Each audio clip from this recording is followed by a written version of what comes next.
2024 లేదా 25లో డిగ్రీ లేదా బీటెక్ చదివారా? సాఫ్ట్‌వేర్ జాబ్ కోసం ఎదురు చూస్తున్నారా? అయితే కోడ్ జ్ఞాన్ 100 డేస్ కోర్సులో చేరండి. జాబ్ సాధించండి. Welcome to Suman TV. నేను మీ సుమన్ టీవీ.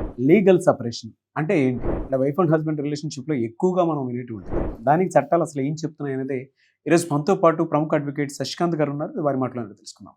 Hello sir. నమస్తే. సార్, ఆ లీగల్ సెపరేషన్ అంటే ఏంటి సార్? అంటే when it comes to marital life, yes దీనికి సంబంధించి కొన్ని టర్మ్స్ అండ్ కండిషన్స్ అవి ఉన్నాయని చెప్పేసి తెలిసింది. అదే ఏంటి అవి? లీగల్ సపరేషన్, దీని ఇంకో వర్డ్ జుడిషియల్ సపరేషన్ కూడా అంటారు. ఓకే. బేసిక్గా సపరేషన్ అనగానే అందరూ వైఫ్ అండ్ హస్బెండ్ ఏమనుకుంటారంటే ఇంకా డైవర్స్ తీసుకుంటేనే సపరేషన్ ఏమో అనుకుంటారు. So that is absolutely wrong. Divorce తీసుకోకుండా కూడా మీరు సపరేట్గా ఉండొచ్చు. ఎలా సార్? సో అది ఎందుకో కూడా చెప్తాను మీకు. నాగరాజ్ గారు పాయింట్ ఏంటో నేను మీకు క్లియర్గా చెప్తాను. ఎందుకు వచ్చిందో కూడా అది నేను క్లియర్గా చెప్తాను మీకు. ఎప్పుడైతే వైఫ్ అండ్ హస్బెండ్ డివోర్స్ తీసుకుంటారో, ఒకవేళ ఆ హస్బెండ్ సాడిస్ట్ అనుకోండి, ఖచ్చితంగా డైవర్స్ ప్రాసెస్లో కూడా ఇతను ఆమెని ఇబ్బంది పెడుతూ ఉంటారు. ఓకే, అంటే he will still have the right of the husband, right? ఇంకా ఆ హస్బెండ్ రైట్స్ ఆయన మీద ఉంటాయి. కాబట్టి ఆమె ఒకవేళ పుట్టింటికి వెళ్ళినా ఈయన పుట్టింటికి వెళ్ళచ్చు, నా వైఫ్ నా ఇష్టం, నేను మాట్లాడాలి, ఇప్పుడు రమ్మనండి బయటకి, ఇలాంటివి ఎన్నో చూస్తున్నాను నేను.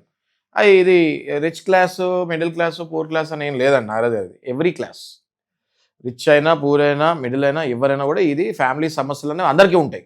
అవును. ఎప్పుడైతే ఈ సాడిస్ట్ హస్బెండ్ విపరీత బుద్ధులు జరిగిపోతాయో ఆమె రైట్స్ కోల్పోతుంది కదా. ఇంకా మరి ఫండమెంటల్ రైట్స్ ఏంటి? ఆమె షీ కెన్ బి పీస్ఫుల్, అది ఆమె fundamental right, first fundamental right. So ఈ జుడిషియల్ సెపరేషన్ చేసినప్పుడు ఏమవుతుంది అంటే ఒకళ్ళు డిస్టర్బ్ చేస్తానికి ఇంక ఉండదు.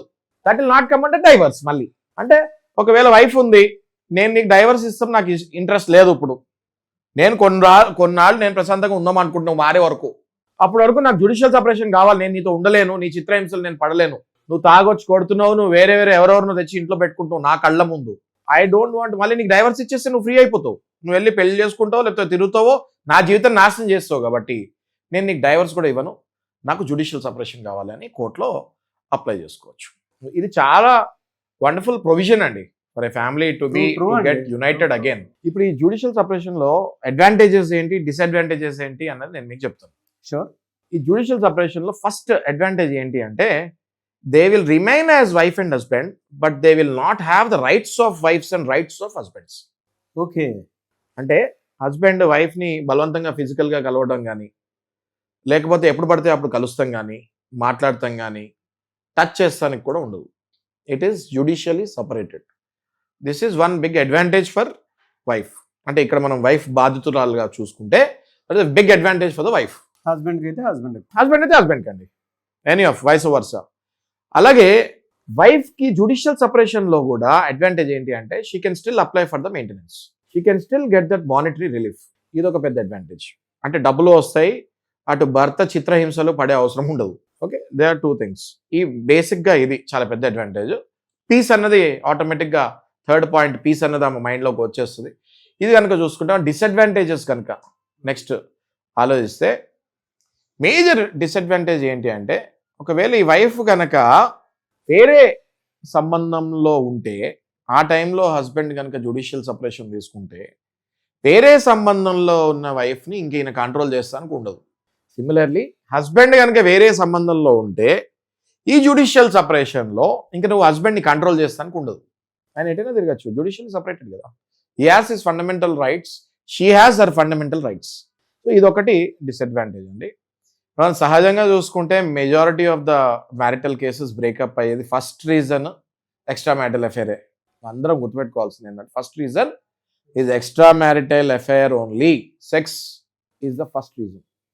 ఓకే, సెకండ్ కనుక మనం తీసుకుంటే మనీ, డబ్బు, ఆస్తి, అంతస్తులు, సుఖాలు, కోరికలు, విపరీతమైన వ్యామోహం డబ్బు పైన. సెకండ్ రీజన్ ఇది. There is no other reason అండి నారాజు గారు. ఈ భూప్రపంచం మీద ఇద్దరు విడిపోతానికి ఇంకో మూడో రీజన్ ఏంటంటే ఇద్దరులో ఎవరో ఒకరు చచ్చిపోవాలి. ఓకే, అది డైవర్స్ కిందకి రాదు. కాబట్టి ఈ రెండు రీజన్లు. ఒకటి వేరే మహిళ ఎంటర్ అవుతామో, వేరే పురుషుడు ఎంటర్ అవుతామో, ఇంకోటి డబ్బు మీద విపరీతమైన వ్యామోహం, భార్య కోరికలు తీర్చలేని భర్త, భార్య ఉండలేక వెళ్ళిపోతాము. లీగల్ సపరేషన్, జ్యుడిషియల్ సపరేషన్ ఎట్లా ఉందో దానికి ఇంకొక వర్డ్ ఉంది, డెజర్షన్ అని. దానికి చాలా మంది కన్ఫ్యూజ్ అవుతూ ఉంటారు. There is a difference between desertion and legal separation. Legal separation మనం చట్టప్రకారంగా తెచ్చుకుంటాము, కోర్టు ఆర్డర్ ఇస్తుంది, చట్ట ప్రకారంగా వీళ్ళు కొన్ని రోజులు డైవర్స్ లేకుండా విడిపోయి ఉంటారు, ఒకరినొకరు డిస్టర్బ్ చేసుకోకుండా. వేరాజ్ డెజర్షన్ అంటే ఏంటి అంటే భార్య కానీ భర్త కానీ ఒక పార్ట్నర్ని వదిలేసి 2 సంవత్సరాలు ఏ రీజను తెలియకుండా కనిపించకుండా వెళ్ళిపోతే అది డెజర్షన్ అంటారు. ఆ ఒక్క రీజన్ చాలు, ఎవరైతే వదిలేసి వెళ్ళిపోయారో వాళ్ళకి డైవర్స్ ఇచ్చేస్తానికి అదొక్క రీజన్ చాలు. So that is the difference between desertion and judicial or legal separation. ఇది చాలా మంది కన్ఫ్యూజ్ అవుతూ ఉంటారు. డెజర్షన్ అంటే చాలా మందికి కామన్ పబ్లిక్లో అపోహ ఏంటంటే ఊరికే అంటే అంటే అంత తెలియక మాట్లాడుకుంటూ ఉంటారు ఏంటంటే ఒక 7 ఏళ్ళు కనిపించకుండా వెళ్ళిపోతే ఇంకా మొగుడు డెజర్షన్ అంట కదా అనేసి. 7 ఏళ్ళు కాదండి, 2 years మీ పార్ట్నర్ మీకు తెలియకుండా సంబంధం లేదు ఏం చెప్పకుండా రూపాయి ఇవ్వకుండా ఎక్కడున్నాడో తెలియకుండా వెళ్ళిపోతే అది అడవికి వెళ్ళి. డెజర్షన్ అంటే ఏంటంటే అడవిలోకి వెళ్ళిపోయినట్టు. అలాంటప్పుడు ఖచ్చితంగా ఆ ఒక్క రీజన్ చాలు to prove that he is no more present with me from last 2 years. It will come under desertion అని చెప్తానికి ఒక్క రీజన్ చాలు, వాళ్ళకి ఈజీగా డైవర్స్ ఇచ్చేయచ్చు. చాలా మందికి ఏంటంటే వైఫ్ అండ్ హస్బెండ్లో ఒకరికొకరు పడినటువంటి వాళ్ళకి కొద్ది రోజులు ఇలా ఉందాము జ్యుడిషియల్ కస్టడీలో అని చెప్పేసి అనుకొని ఉంటాం. కరెక్ట్ అండి.